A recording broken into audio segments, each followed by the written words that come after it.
வணக்கம். வாங்க, எல்லாரும் எப்படி இருக்கிறீங்க? சுகமாக இருக்கிறீங்களா? இன்றைக்கு நாங்கள் வட்டு கத்திரிக்காய் தான் கறி வைக்க போகிறோம். சிம்பிளாக, அதே நேரம் சுவையாக எப்படி வைக்கிறதுன்னு பார்ப்போம் வாங்க.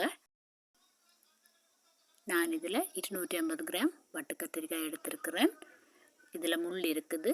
இது எங்களோட ஊர்களில், ரோட்டோரங்களில், வளவுகளில், செடிகளில் இருக்கிற கத்திரிக்காய். ஆனால் நான் இதை கடையில் தான் வாங்கினேன். இந்த காயை நாங்கள் விதை நீக்கி தான் சமைக்க வேணும். இதை நாங்கள் ஒரு பொலித்தீன் பேக்கில் போட்டுக்கொள்ளுவோம். பொலித்தீன் பேக்கில் போட்டுட்டு நான் ஒரு தேங்காயால் இந்த காயை தட்டி எடுத்துக்கொள்கிறேன். நைக்கக்கூடாது, ஓரளவுக்கு தட்டி காய் ரெண்டாக வெடிச்சு தண்டாக காணும். அதில் உள்ள விதைகள் நீங்கள் முற்றிலுமாகவே நீக்க தேவையில்லை. 1-2 விதைகள் இருந்தால் நல்லது. விதைகளில் நல்ல மருத்துவ குணங்கள் இருக்குது.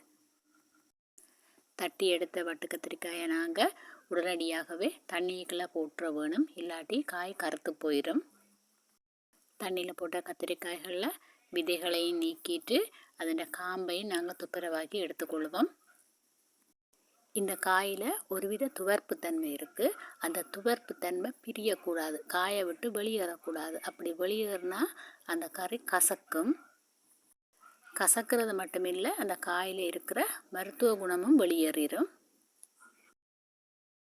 காயெல்லாம் துப்புரவாக்கி எடுத்துட்டோம்.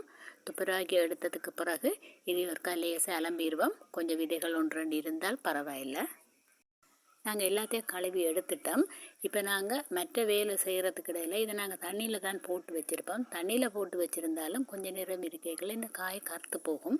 அதால் நாங்கள் இது எல்லா காய்களையும் எடுத்து வேறு ஒரு பாத்திரத்துக்கு மாற்றிக்கொள்ளுவோம். இந்த காயில் இருக்கிற துவர்ப்பு சுவை வெளியேறாமல் இருக்கிறதுக்காக உடனடியாகவே நாங்கள் இதில் கொஞ்சம் உப்பு போட்டுக்கொள்ளுவோம்.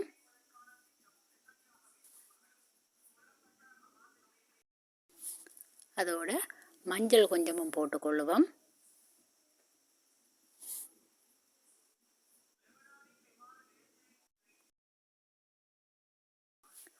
அதோட இதில் புளி தண்ணியும் கொஞ்சம் விட்டுக்கொள்ளுவோம்.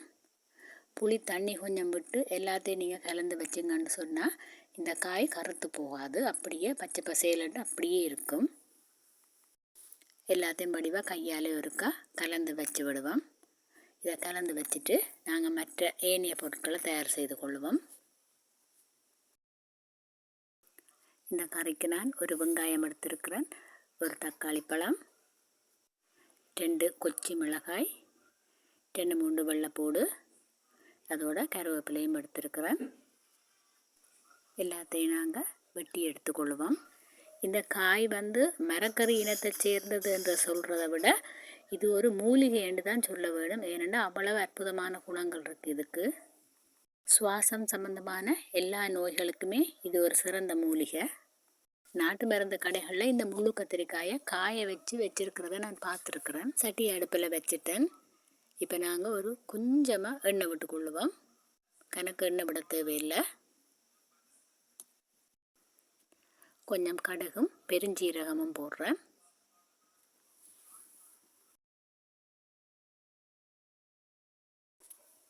வெங்காயத்தையும் வெள்ளைப்பூடையும் போட்டுக்கொள்ளுவோம்.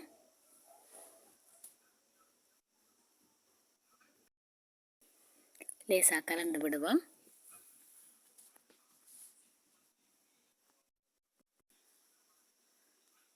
வெங்காயம் ஓரளவுக்கு வதங்கினா காணும், கணக்க வதங்க தேவையில்லை. வெள்ளைப்பூடும் அப்படியே அரை அவியலாக சாப்பிட்டா கூட உடம்புக்கு நல்லது. ஏனெண்டா நாளாந்தான் பச்சையாக ஒரு வெள்ளைப்பூடு சாப்பிட்றதே உடம்புக்கு அவ்வளோ நன்மைகள் இருக்குது. இப்போ இதில் கருவேப்பிலையை சேர்த்துக்கொள்கிறேன். கருவேப்பிலையை போட்டுட்டு கொஞ்சம் கலந்து விடுவோம்.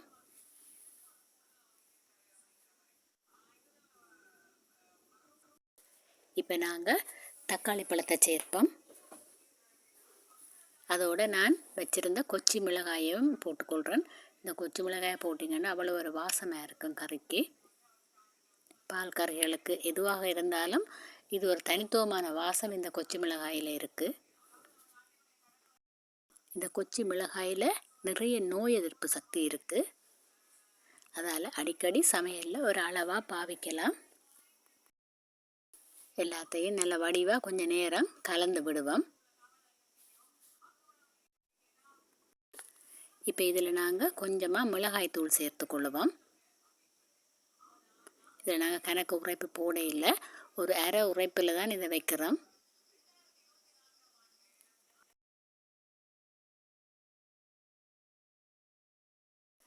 இந்த பருவத்தில் நாங்கள் ஏற்கனவே கலந்து வச்சிருக்கிற வட்டு கத்திரிக்காயை போட்டுக்கொள்ளுவோம்.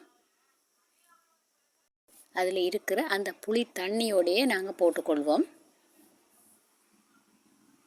அந்த புளி தண்ணியோட எல்லாத்தையும் சேர்த்து நாங்கள் கலந்து விடுவோம். அப்படியே கலந்து விட்டுட்டு நாங்கள் கொஞ்சம் நேரம் இதை மூடி வைப்போம். இடையில் ஒருக்கா நாங்கள் மூடியை திறந்து ஒருக்கா கலந்து விடுவோம். வட்டு கத்திரிக்காயை கன நேரம் அவிய விடக்கூடாது, அவிஞ்சு குழையக்கூடாது. காய் குழஞ்சு களி மாதிரி வரக்கூடாது. நல்லா முழுசாக பச்சை மாறாமல் இருக்க வேணும். நாங்கள் திரும்பவும் ஒரு கொஞ்சம் நேரம் மூடி வைப்போம். இப்போ திறந்து திரும்பவும் ஒருக்கா கலந்து விடுவோம். இந்த கறிக்கு மாசி சேர்க்கலாம், நெத்திலி கருவாடு, அப்படி ஏதாவது கருவாடுகளும் சேர்க்கலாம். ஆனால் நான் இதை சேர்க்கையில், ஏன்னா நாங்கள் அது சேர்த்தோம்னு சொன்னால் அதுன்ற சுவை தான் மேலோங்கி நிற்கும். இப்போ நாங்கள் பால் விட்டுக்கொள்ளுவோம். நான் திக்கான முதல் பால் விட்டுக்கொள்கிறேன். இப்படி வச்சிங்கன்னு சொன்னால் வீடுகளில் இருக்கிற சின்ன பிள்ளைகளும் தாராளமாக சாப்பிடலாம். இந்த கறியில் எந்த விதமான கசப்பு தன்மையுமே வராது. நான் சொன்ன மாதிரி நீங்கள் வச்சு பாருங்கள். கறிக்கு மஞ்சள் காணாது. நான் ஒரு கொஞ்சம் மஞ்சள் போட்டுக்கொள்கிறேன். முதல் பால் விட்டதுக்கு பிறகு கரை நேரம் அடுப்பில் விடக்கூடாது. ஒரு நிமிஷம் 2 நிமிஷம் நல்ல ஒரு கொதி வந்ததுன்னா நாங்கள் கறியை இறக்கிற வேணும். முடிஞ்ச அளவுக்கு முள்ளோடு இருக்கிற கத்திரிக்காயை வேண்டி சமையுங்க. இப்போ நாங்கள் உப்பு பார்த்துக்கொள்ளுவோம். உப்பு பார்த்து நான் கொஞ்சம் போட்டுக்கொள்கிறேன். இந்த கறி வைக்கிறது ஒன்றும் பெரிய கஷ்டமே இல்லை. பார்த்தீங்க தானே, சிம்பிளாக நாங்கள் நல்ல சுவையாக இதே போல் வச்சு சாப்பிடலாம். எங்கிட்ட சுவையான மருத்துவ குணமுள்ள வட்டு கத்திரிக்காய் கறி தயாராகிட்டுது. நாங்கள் இப்போ கறியை இறக்கி கொள்ளுவோம்.